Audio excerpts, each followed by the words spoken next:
You know, recently there's been a lot of newcomers to this whole niche little subculture of real-life superheroes. So with all the new people joining, I get a lot of them coming to me asking how they can get started too. But explaining all that in the comments would give a really long wall of text that it's just not that conducive for all of them. Honestly, it's kind of too much for just one video, so I'm starting a series called Superhero 101. So we're gonna skedaddle on over to the classroom and get you started on your superhero journey.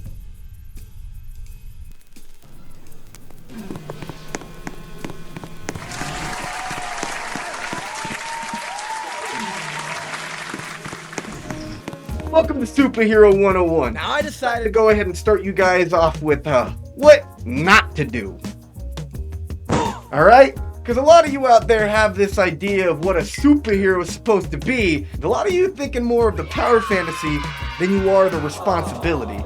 So let's clear that up. Now first things first, there's no one way to do this. There's no one kind of superhero. They come in all different shapes and sizes, and that's part of what makes it so fun to begin with. And it's also why it makes it so difficult for me to tell you how you should do it. You know, when you read a comic book, you're not supposed to read it and go like, oh, man, if I had superpowers, I would totally make a difference. No. I've harped on this before, but with great power comes great responsibility. All that means is if you see a problem that you know you can solve, do it. If you've got the power to solve it, then it's your responsibility to do so. Comic books are allegories for real-life situations and how your moral aptitude should apply in them. They're not power fantasies for you to feel like the biggest badass the world's ever seen. You do not have to be Superman to act in a way that would make Superman proud. It's just that superheroes have a more bombastic nature and they gather more attention to deliver lessons about morality. I mean, we all watched Superman in 2025, and how many of you decided to go pick up that piece of trash you saw on the floor because you felt inspired to do better? Now that's the real superpower. And that's the power of a real-life superhero too.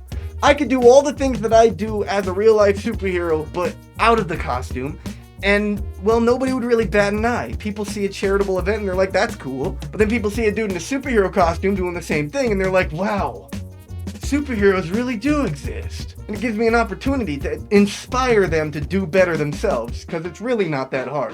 Now, this video, this class, it's going to be a pretty big bummer for a lot of you. Sorry. But this is not to discourage you from trying to reach the heights of a comic book character. I'm not saying it's not possible. I'm just saying that you need to approach it with a level head and know what to actually expect, so when you go out and try it yourself and reality comes knocking at the door, you don't feel like quitting. Because trust me, it is not going to be as glamorous as it sounds. And I'm not saying this in a, I'm a hero, I'll take on all of the world's trauma. No, I'm talking about it being really boring sometimes. I'm talking about you having to do things that you really don't want to do, that sound really lame and really boring, but they're extremely necessary. There's a lot of people who join this sort of real-life superhero community, and they just want this bombastic power fantasy where they're the coolest person ever and they get all the glamour and fame from it. That's not a hero. A hero is somebody who helps when they didn't have to in ways that they know they should. So consider this video a bit of a reality check, okay? A code of conduct for how you should operate in the real world, so when reality comes knocking, you're not complaining, because reality is not going to be as nice as I'm going to put it. Lesson 1. 1. Roll confusion.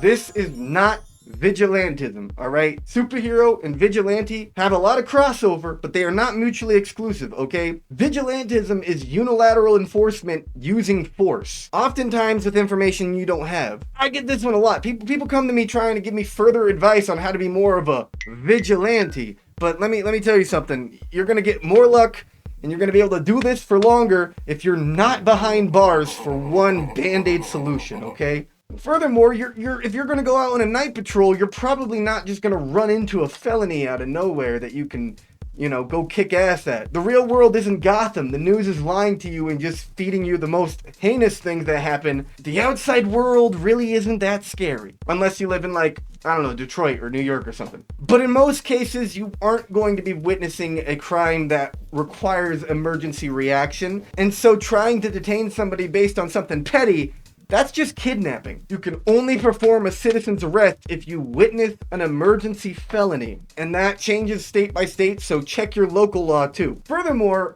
vigilantism is kind of unethical because it poses that you have more authority over somebody else's rights than you should have based on information you probably don't have access to. You can't just run in and start kicking ass because you think somebody stole something meaningless. So I'm gonna set the bar right now. This is not vigilantism, all right? And I'm sorry, I just don't trust the average person to be judge, jury, or executioner. And most crime is caused because of impoverished conditions. Material conditions create crime. And a lot of people aren't just inherently evil people for you to take out. And again, you don't know their whole story. For all you know, you could be taking out a loving father and create an orphan simply because you wanted to be Billy Badass over here. Do you really want to create an orphan because you decided that slinging a little bit of weed was worth taking somebody's whole life over? That could be either judiciously by getting them arrested, or deciding to go the Punisher route and just straight up killing them. Because I hear so many people being all like, "Oh, you gotta get a gun. It's the real world. I know about the real world. You gotta get a gun." Like, shut up.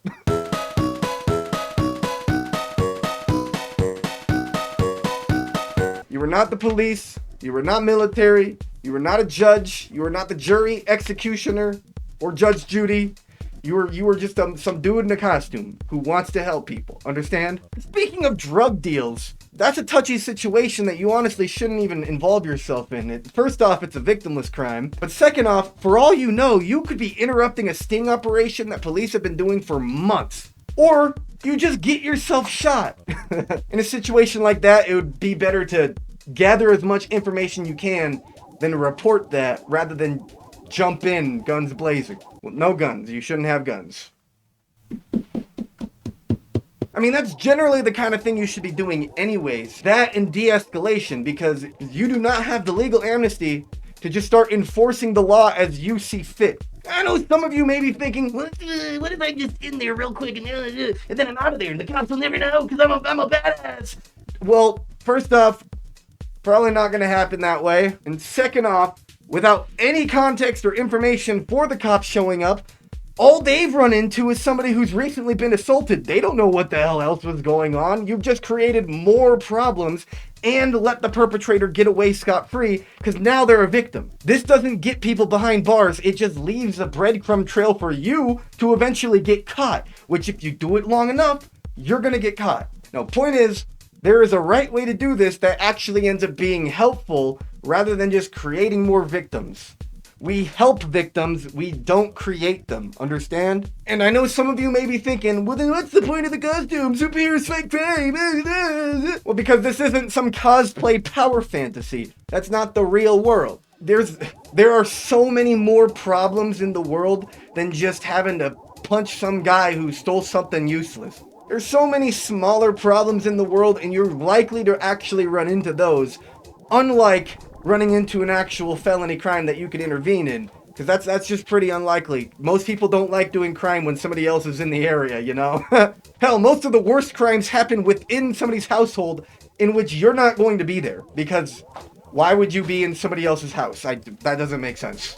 And while you're over here sitting in your tights waiting to go punch somebody for your moment in the spotlight, somebody over there is overdosing. Somebody over here is starving and could use a meal. Maybe there's a teenager who could use some kind words to not end their life. Hell, maybe there's an old grandma who could barely see and is having a very hard time getting across the road, you know? Not to mention how some cities have heaps of trash that everybody complains about but nobody wants to do anything about. Or the millions of people who could use the hope for a better tomorrow with instilling them with strength today.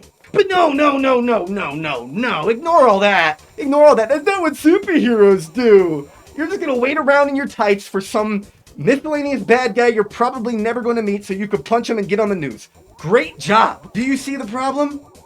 Yeah, that's exactly the problem. There's a lot of problems. See, a lot of people want to be the hero. They want the glamour in their hero moment. They want to be a star. And so while they're too busy focusing on something that'll make them be a star by stopping some large, big-scale crime, they're ignoring all these other smaller ones that are right there to be solved. If you can solve it, then it's your responsibility to do so. Great power, great responsibility. But no, you're a superhero. You're too good for that.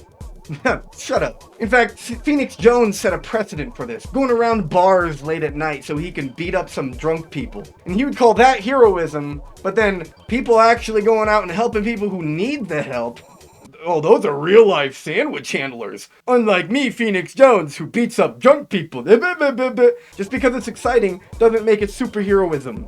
Superheroism. We're calling it that. Point is, you're not that guy. Nobody really is that guy. Nobody is really special. Nobody has superpowers, okay? We must be promoting unity and being there for each other. That's our superpower. The correct frame is costumed activism to draw attention to the cause, community presence, and de-escalation. Alright? Alright, number 2. Real-life altercations. Movies and comic books make altercations seem a lot more pizzazz. But violence is chaotic, fast, it's asymmetric, and legally it's completely catastrophic. Even for trained fighters, it can start looking really messy. If you've never sparred or scrapped or been in a street fight or anything like that, you're gonna find out pretty quick that a lot of your katas and forms, they weren't everything that you needed to know. You have got to spar. And this is coming from somebody who mostly practiced Shaolin.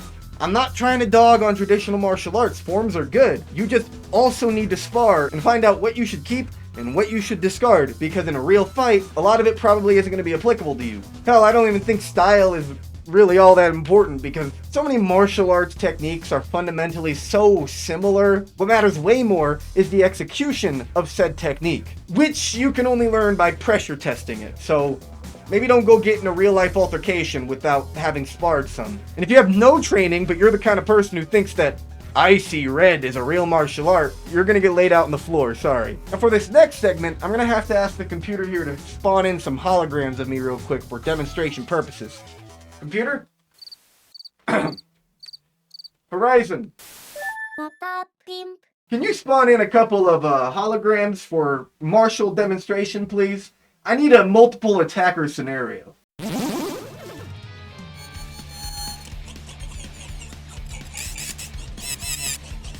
The multiple... Hold on. The multiple attackers invalidate almost all martial arts. So it doesn't matter how trained you are. If multiple people are attacking you at the same time, you're gonna lose. It's that simple. I think maybe you could get away with like 3 people. 3 people max, okay? Alright.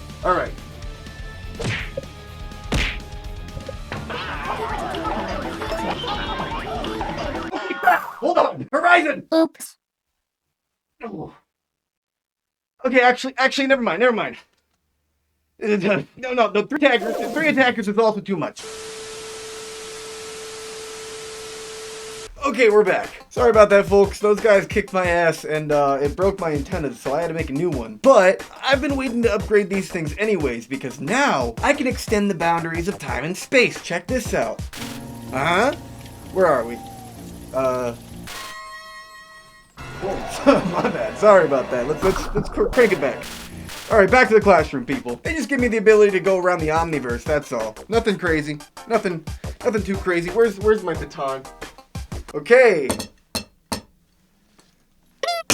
Number 3. Weapons! Well, actually, this is more so why you shouldn't bring a gun. So let me start first and foremost to say that you are not covered by qualified immunity. I've already mentioned in the last topic, you're not police or military or anything like that. So if you do bring a gun, you are held liable for the consequences of your actions. Now this is different if you're a regular citizen who's carrying it for protection, but that's beside the point, because you are a superhero, and you're letting the world know this publicly, which immediately reclassifies any situation that you put yourself into, because you are willingly putting yourself into that situation. You remember Kyle Rittenhouse? He was hit with intent charges. Why? Because he knew the dangers of going there in the first place, and he brought a gun knowing he would most likely have to use it, and he did. Therefore, he knew he was going to have to take a life. Most likely. This is the same situation for you. You are putting on a costume, you are letting people know that you are going out for public safety. So you are knowingly going into dangerous situations in which you probably will have to use a gun. And when you do, that's murder. You have to be qualified for that level of responsibility because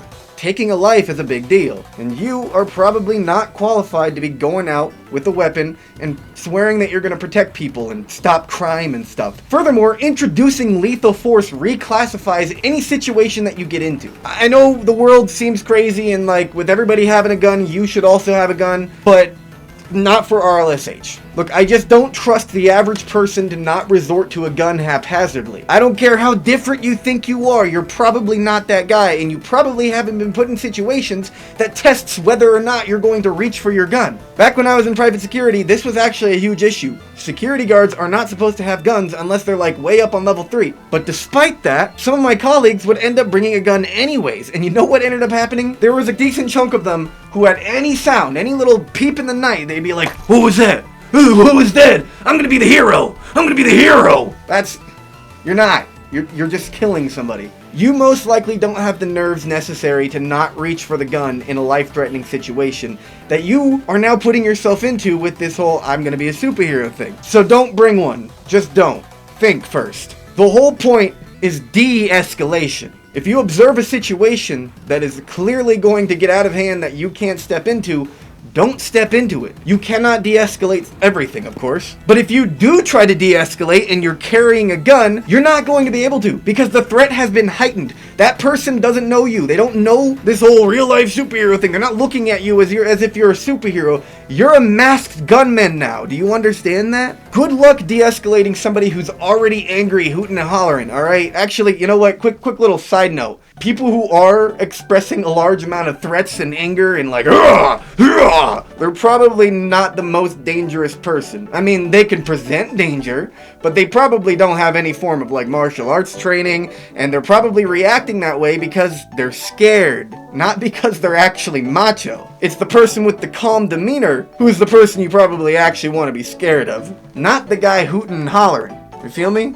But I digress. Main point is, you can't de-escalate a situation with a gun present. That's just not happening. Now let's actually escalate the threat a little bit more, and you do have to fire the weapon because maybe they pull out like a knife or something and you're not gonna mess with that, which honestly that makes sense. But again, you weren't supposed to have that gun to begin with, and then when you fire it, you are now the primary threat to everybody around you. In fact, even if you don't fire it, you're probably seen as a threat by a lot of the people around because, again, you're a masked gunman. Well, actually, it should be here. Yeah, right here. Boom. Someone might even call the cops on you simply because they see somebody who's masked and carrying a gun, because that's highly suspicious. And again, I'm going to reiterate once more, the cops aren't going to see you as a superhero. They're going to see you as a masked gunman. And now, any confrontation you get into is now an armed confrontation, which is significantly harder to deal with legally. I mean, this sort of thing has already been a problem in the community. People trying to be a superhero in real life and thinking, "Oh, I'm that guy. I'm that guy." You probably aren't. Let me tell you about Bee Sting, alright? Bee Sting was a superhero in Flint, Michigan who thought carrying a gun would be a good idea because we're in the modern day. There's guns everywhere, pucko. So Bee Sting heard a noise complaint going on outside, and he decided he was going to go deal with it with a shotgun on his shoulder. Now Bee Sting, he thought it would be a good idea to start questioning this guy with the shotgun on his shoulder. So the guy he grabbed it. He grabbed the shotgun, and then the shotgun went off into a nearby trailer. Thankfully, nobody was hurt, nobody got hit, but Bee Sting did get in a lot of trouble, because why would you bring a gun to that situation? If you can't confront somebody with, what you know, then don't confront them at all, because you're not ready. If you need a gun to give you that amount of confidence, you are not ready, alright? You know what? Speaking of which, that brings me to our next important topic here. Martial arts honesty. Your training is not your identity. So first things first, Let me debunk some of these common internet myths that we hear a lot of the times. I don't know what it is with, like, the male brain, but for some reason people are fine admitting when they're not well versed in basketball or baseball or volleyball, any kind of sport, right? They're fine admitting that, oh, a good swimmer might not be the best runner, but a best runner might not be the best climber, because different disciplines, right? But out of nowhere, everybody becomes a black belt. I don't get it. Everybody's a martial arts expert, apparently. Most of the stuff you hear online, probably a bunch of hoopla. Furthermore, nobody cares to hear about how cool you are. I'm sorry. Everybody's just waiting to, talk about how cool they are. Whoa, look at me, everybody. And the RLSH community in specific has a lot of very mediocre martial artists coming in to start puffing their chest about how cool of a superhero they are. Yeah, one time I used this one technique to disarm a gunman. Yeah, sure you did, buddy. Get out of here. Your rank, your style dropping, or fantasy techniques, this just exposes your inexperience. It's true. Anybody who's been in real life situations before, or practiced martial arts regularly, spars, they know when you're full of it. They just do. Spreading yourself thin, that's just kind of useless. I'm sorry, but, like, Batman has the 127 different martial arts or something like that. It's not necessary, because most martial arts have a lot of overlap with one another. I mean, in any given fight, there's only, like, you can only, like, punch, kick, grapple, submit, throw, maybe. There's only a handful of different kinds of attacks that you can do. And so techniques often have very similar fundamentals. It's more so about how you apply them. So learning 127 of them, you don't really have to do all that. You're just spreading yourself thin, when really you only need maybe, like, 3 or 4, maybe. And then, of course, none of that matters if you don't pressure test it. I mean, I don't really care if you're a black belt in anything if you haven't pressure tested your techniques. With that said, on the topic of spreading yourself too thin, that's another one of those things you're going to hear online a lot, is which martial art is better than another. And in reality, kind of impossible to tell. None really. It's just about how you train it. It's just some disciplines have more sparring in their training than others do. And that's not something any school can't just start implementing, or you implement yourself at home. The truth is, the average person has no martial arts experience at all. So you're probably better off with any martial arts than you are with no martial arts whatsoever. Unless maybe, of course, I don't know, person A has no martial arts experience, but they get into, like, a lot of street fights. And then person B has no street fighting experience or sparring experience, but they practice a lot of moves.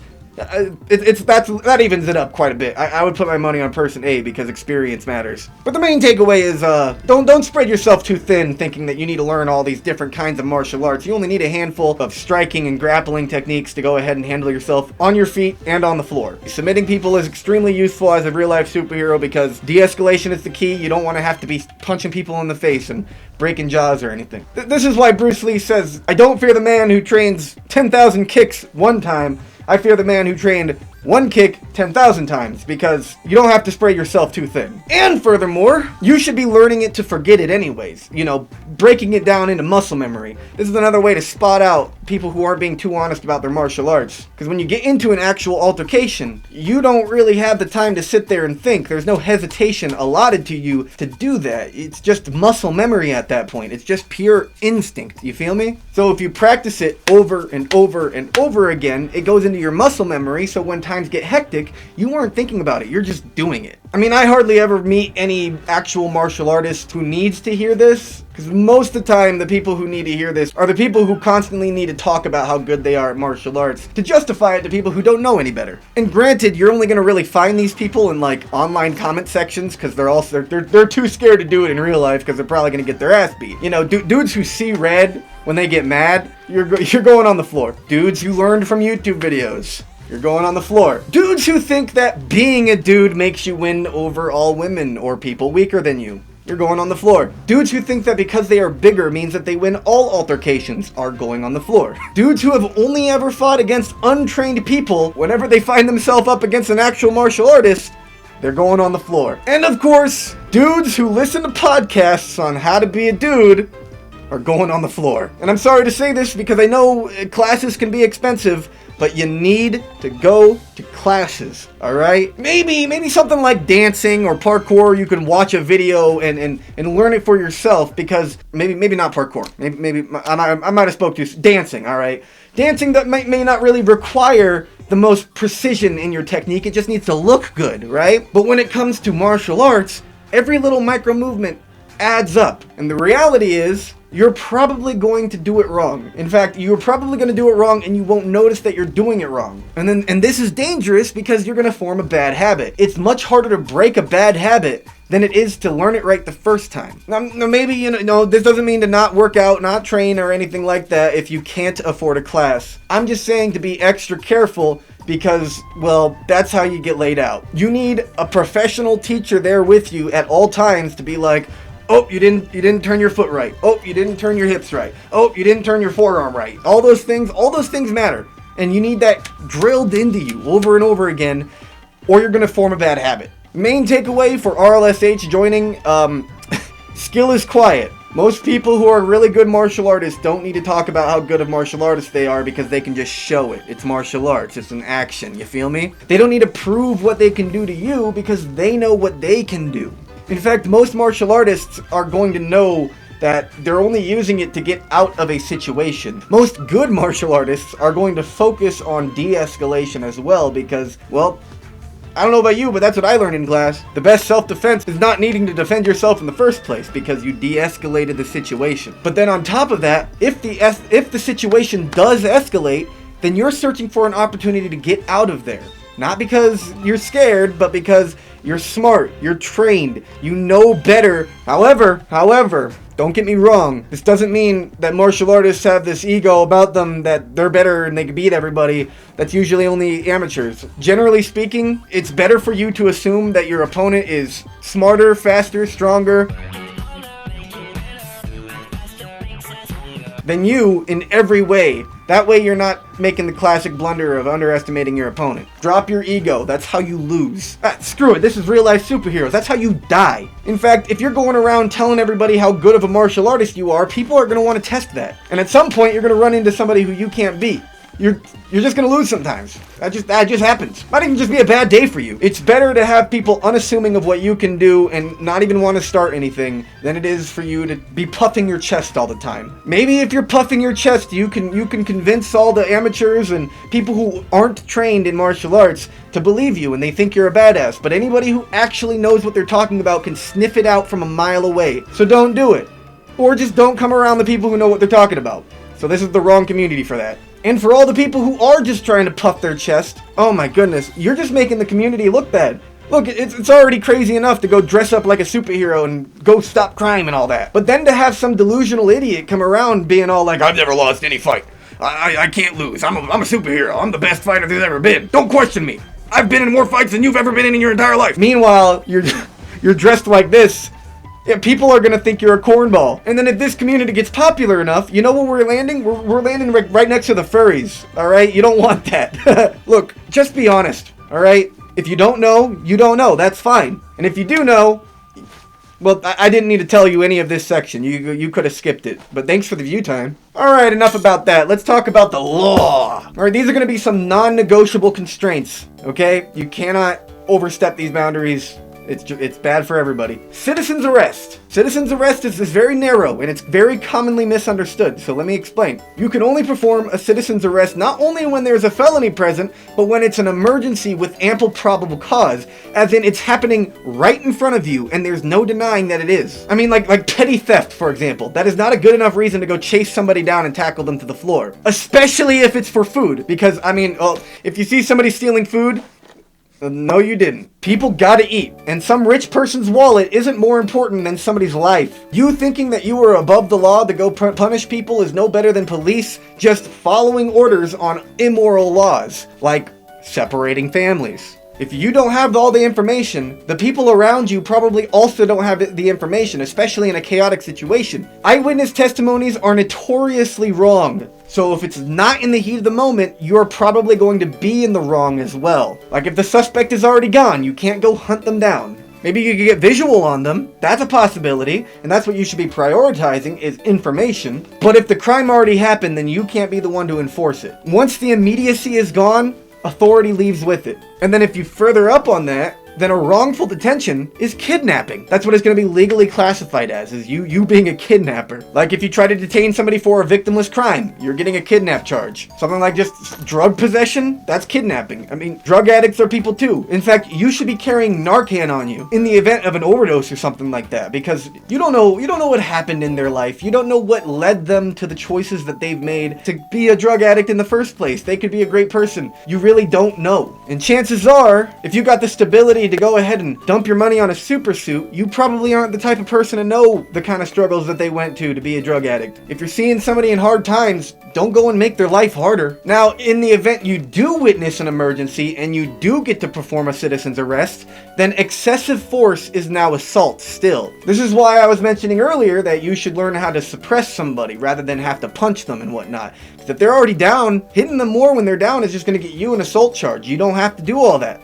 If the threat has been dealt with, that's it. That's done. You should be the one calm and in control of the situation, not letting your anger get in the way so you could take it out on some criminal. Don't get me wrong, sure, there's quite a lot of people who need a good ass kicking, but it doesn't have to be a whole lot to go ahead and get your point across. Unless they're like a Nazi or a sexual assaulter, then yeah, go crazy on them. Most importantly though, all of these laws change depending on where you are, so be familiar with your local law, because ignorance of the law turns hero into a defendant. This isn't to say to just be a bystander. You're a superhero after all, so you have to take action, but you have to be aware of when and how you can take action where applicable. I mean, I would think it's pretty obvious where you should go ahead and take action and where you shouldn't, but in today's political climate, there's one too many people who think that somebody's identity is a crime enough worth punishing. This is morally wrong, and it's the reason why vigilantism is illegal in the first place. Which brings us to our final topic here.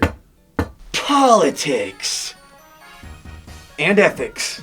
Targeting minorities, LGBTQ, any oppressed people, anybody who's like an ideological opponent, that is not heroism. Being a migrant is not illegal, and being illegal is just a civil offense. Politics right now want you to think that Latin America is sending over drug dealers and pimps and all these people to ravage our country.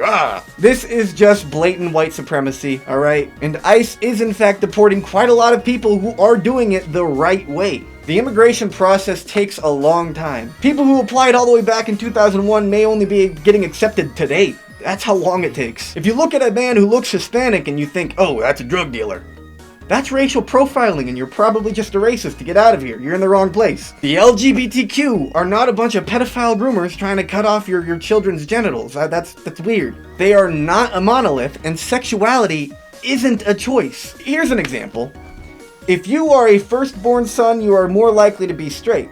If you are the second son, you actually have a higher chance of being homosexual. If you're the third, you have a higher chance. Fourth, higher chance. It goes on sequentially. This suggests that there is a biological factor. Further tests have studied this on twins raised in the same environment, but one of them ends up homosexual and the other one isn't. This suggests a biological factor. I mean, just ask yourself, did you choose to be straight?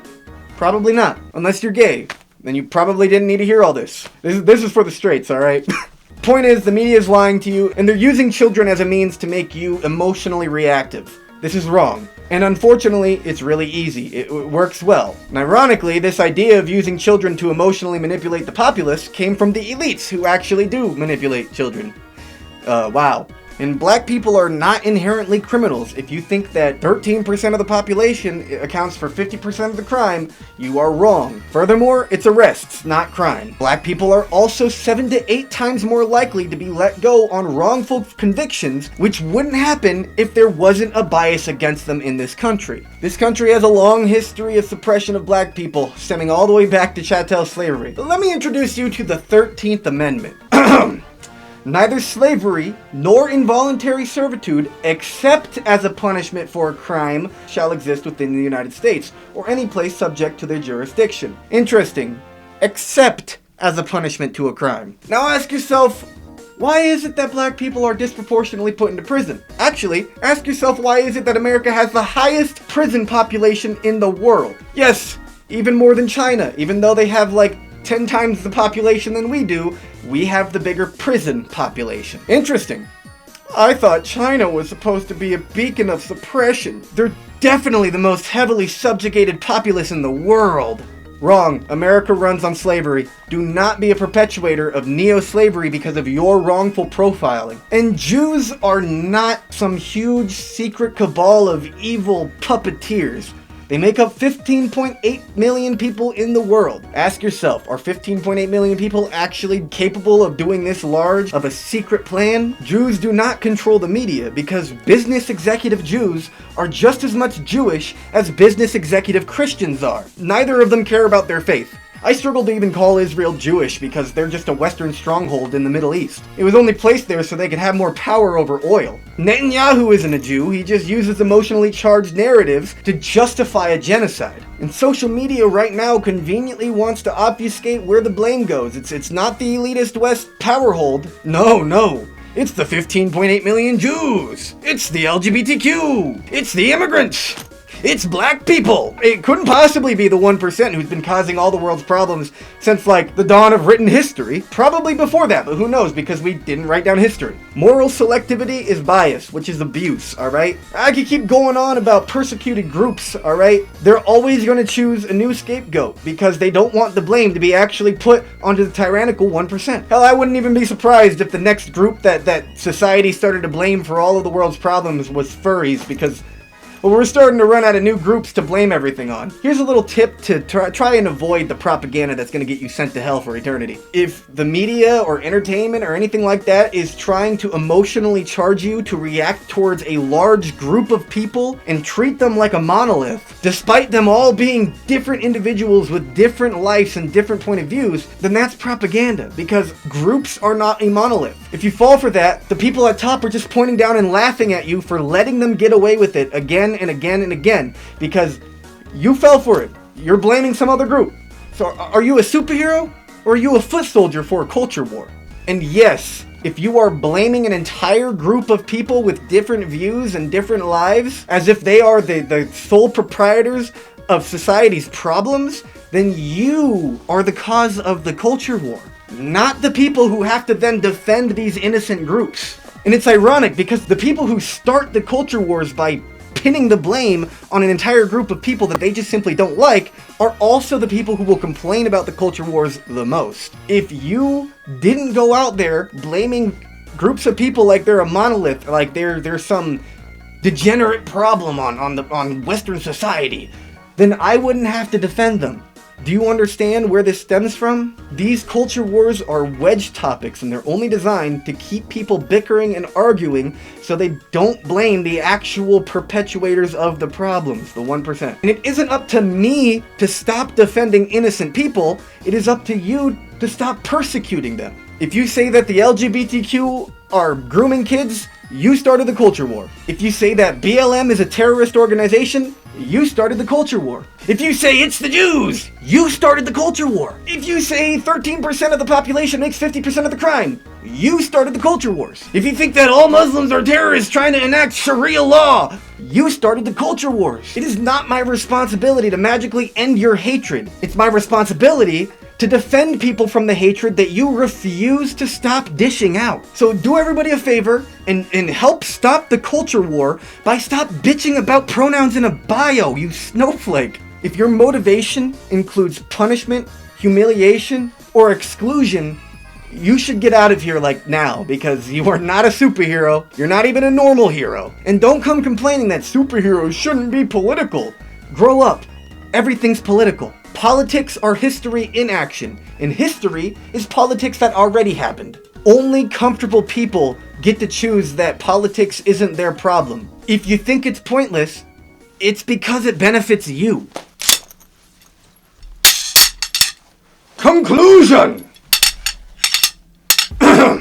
That last section got a little heated, my bad. But there's some things that have to be said to set this community straight. This community has a lot of people who get in over their heads about what it means to be a superhero. But the truth is, superhero media can't even tell you what a superhero is. What makes 007 a spy but Black Widow an Avenger? The writers. It's the writers who do that. Superheroes just don't exist in any way. Superheroes are really just a social construct. They're a set of different aesthetics and point of views that all collect together to be a superhero, this idea. And so RLSH, real life superheroes, all they do is take this aesthetic and apply it to real life activism to make the change that we actually need to see. Again, this is the point of actual superhero comics as well. As I said in the start of the video, you're not supposed to read a comic and then have a power fantasy. You're supposed to think about what you can do to make a change in your community. In short, you're not Batman, alright? Nobody can truly be Batman because his feats are still superhuman, but the real world is a lot more complicated and boring than you probably expect it to be. Especially if you watch a lot of movies, read a lot of comic books, and watch the news all day. It's gonna make it seem like it's a lot more hectic out there. I guess nowadays it is getting pretty hectic out there. Thanks, Ice. Look, the world doesn't need more insecure men trying to go out there and prove themselves. We already have cops for that. There are levels to this, okay? You don't need to start this going out guns a-blazing. You don't need to be the biggest badass the world's ever seen. And you don't need to listen to anybody who tells you that you're not a real superhero because you aren't the biggest baddest in the world. Nobody is. The only people who think that are insecure about their masculinity. This isn't a dick measuring contest, alright? Some people take this way too seriously. Some people get really deep into it, thinking that they gotta be like Batman. Other people just want to do community service in a fun and attention-grabbing way. These behaviors should be applauded, and any cornball who thinks differently are part of the negligence problem. Everybody wants to compete for the spotlight. They all want to be the hero, and so problems fester in the dark where nobody was looking or caring to look. A superhero is anybody who decided to go out of their own way to help a situation when they really didn't have to. And for that reason, to me, the real superheroes are people who decide to pick up the tiny problems, even if it's just picking up a little bit of trash, as opposed to the person who's ignoring every tiny problem because they're waiting for their chance to get their time in the spotlight. That's not a superhero. Anyways, that's it. That's all I had to teach you guys in this class. I'm glad you guys decided to stick around. There's a lot to learn here. And this won't be the last class either. I got a lot more to tell you. This is just an introductory class because I need you guys to have the right mentality first before you start thinking, I'm gonna be Batman! I'm gonna be Batman! Ah. I know it probably got quite a few people upset, but honestly, I don't care. We just really don't need any more Timmy Tough Knuckles in this community, alright? Anyways, if you're down to join the journey, then hit that subscribe button, because I'm not just going to be talking about how to be a superhero, I'm going to show it, and also just do some more fun stuff that you probably don't want to miss, so subscribe.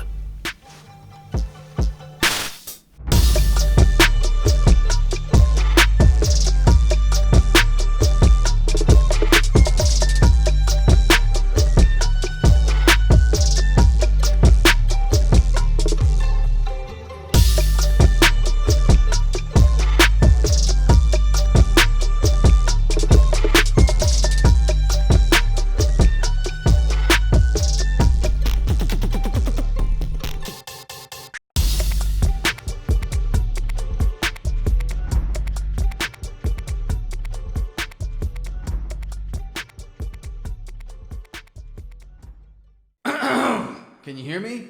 It's Skyline here, contacting you from the astral plane. For the very few of you who would stick around for after the credit roll, check the very bottom of the description for access to my headquarters, aka Discord. It's my Discord server. I put this at the very end of the video to remind only the most devoted.